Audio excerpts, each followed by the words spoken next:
and you don't react to any of these candles, okay, team?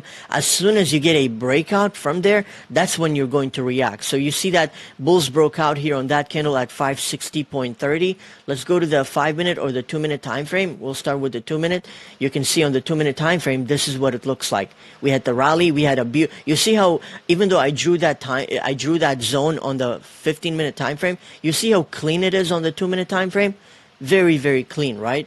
And yeah, once you draw it on the 2-minute time frame, you just continue to watch the price action on the 2-minute time frame, knowing what sort of base you're working with, and then you can see the way that price action behaves. You can just tell, you know, these are all rally-based rallies and whatnot, and that was another rally-based rally right there that played out beautifully at the 560.79, which is the resistance that we were looking at earlier.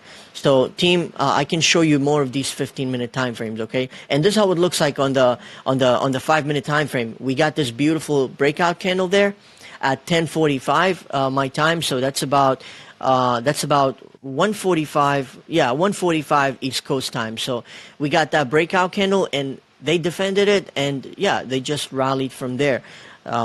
And let's take a look at more of these big zones on the 15-minute time frames that we can draw. Sorry, these consolidation zones. Here's another one here, team.